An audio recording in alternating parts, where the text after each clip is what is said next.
585 BC, 3310 AM.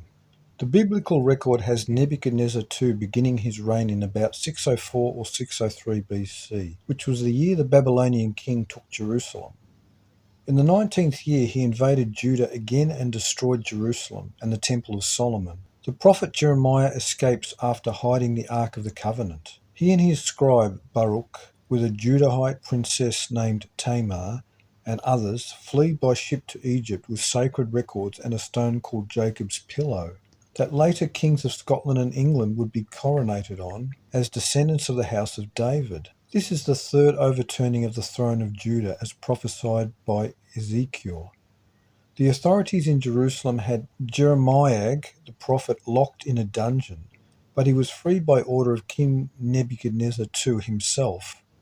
The prophet was initially committed to the care of eunuch Nebo-Sarsekim before being freed days later. Amazingly, this same Nebo-Sarsekim left behind a tablet record concerning a temple donation that was discovered in 2007 AD.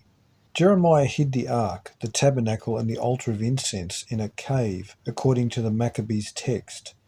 But this is dubious, for we have records that the tabernacle and temple artifacts were carried away to Egypt in 927 BC and earlier by the Babylonians. Almost the entire nation of Judah was deported in chains with their belongings to Babylonia, where they were divided into two large groups.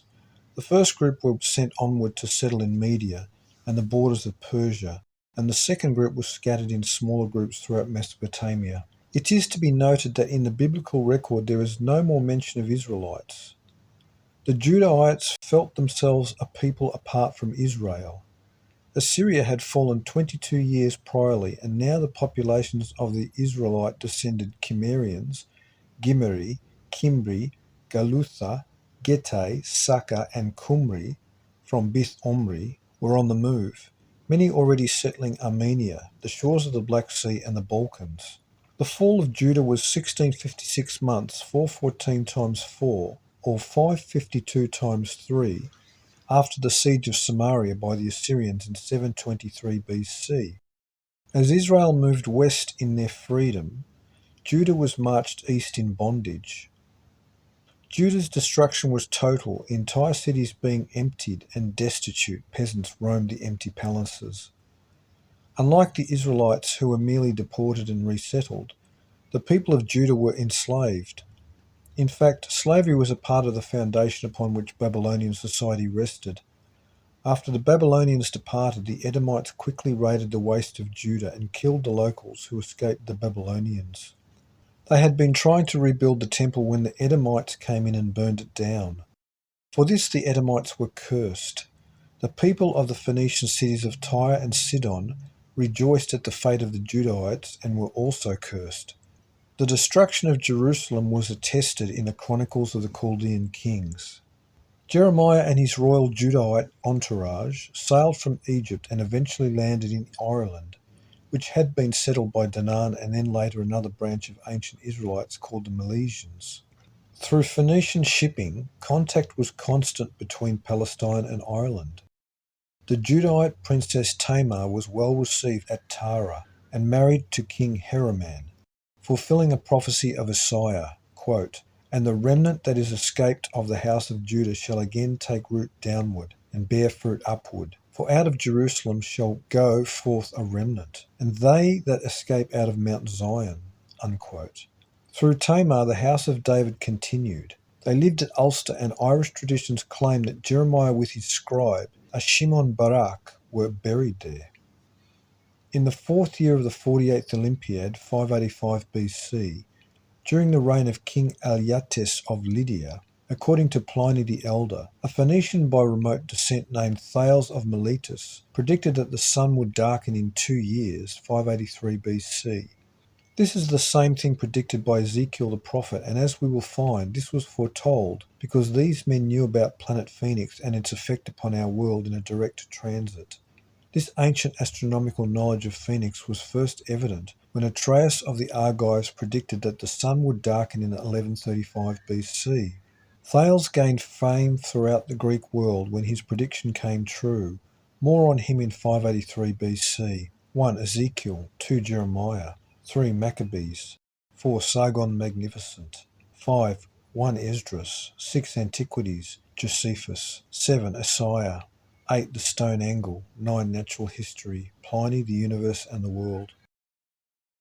584 BC, 3311 AM. Nebuchadnezzar II calls off the siege of Tyre during the reign of Ithabal, according to Menander in his Phoenician record, a chronicler from Ephesus. The fall of Tyre would not come until 252 years later in 332 BC by the Macedonians led by Alexander. 1 Ages in Chaos, Volume 2. 583 BC, 3312 AM. After 5 years of warfare between the empires of Lydia and Media, they gathered on the field of battle when something very unusual occurred. Just as the armies were about to clash, the sun darkened, halting both sides from any aggression. This was not a normal eclipse, but the transit of planet Phoenix at the appointed time during its 138-year orbit. The calendarics for this year are astonishing. Phoenix darkened the sun right before the Great Flood in the year 1656, 2239 BC, and this is 1656 years after the flood. This appearance of Phoenix ends the Phoenix Age, the intruder planet falling out of sync with Earth as it passes through the inner solar system every 138 years in the month of May. The two armies concluded peace, and remarkably, both the armies of Media and Lydia would have had Israelites in their hosts. The empire of Lydia was made up of an influx of Gimri, the Scythian settlers migrating in waves from the northern Assyrian frontiers. The whole of Phrygia was overrun in 687 BC by Israelite descendants. The Lydians spoke Greek, but were relatively insignificant until their population swelled with the newcomers. In the biblical prophetic text of Isaiah 66:19, the prophet specifically mentions that the Israelites will occupy Lydia, Lud. A rock inscription in bas-relief at Yazilkaya in Asia Minor is believed to be a memorial of the truce between the Medes and Lydians. The king of Media, Cyaxares, with King Nabopolassar of Babylon, conquered Assyria. Later they were involved in a war against Lydia. Herodotus relates that a king of Cilicia on the Black Sea coast and a king of Babylon helped to negotiate the peace settlement. This king would have to be Nebuchadnezzar II.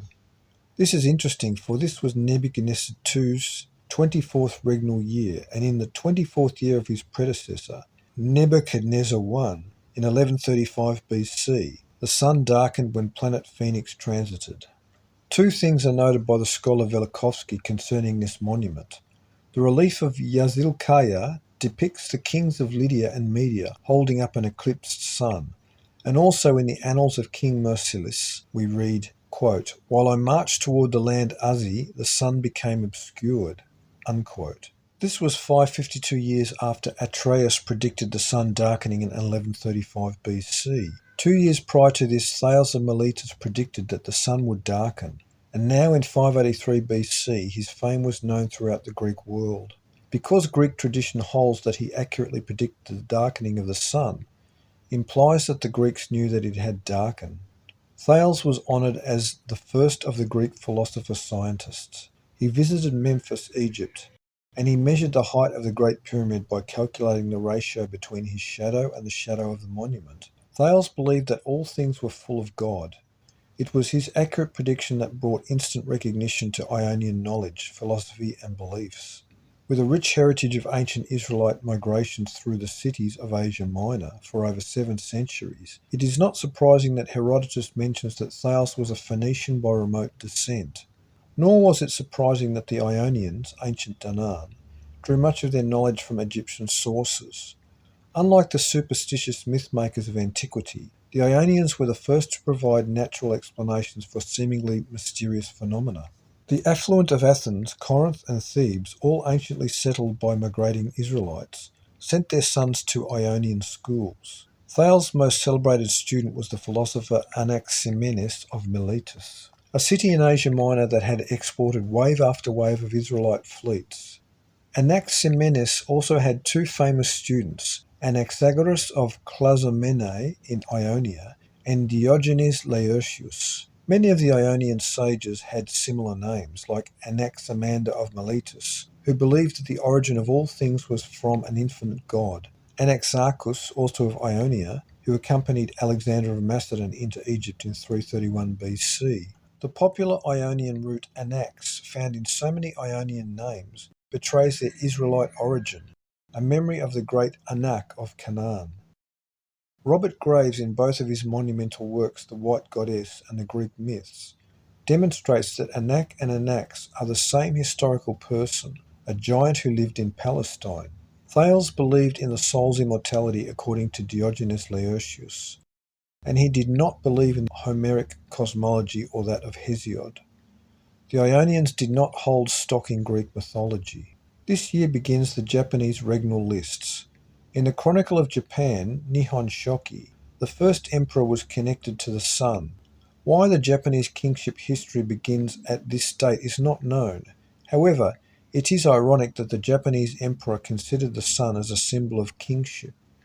It was 1104 years, 552 plus 552, earlier when Phoenix caused a global disaster in 1687 BC, and the dynasties around the world ceased calling themselves children of the sun. 1. Post-Captivity Names of Israel. 2. Ages in Chaos, Volume 2. 3. Stolen Legacy. 5. The Story of Philosophy. 6. City of God, Augustine, Book 8. 10. Cosmos of the Ancients. 11. Time Encyclopaedia Britannica, 2008.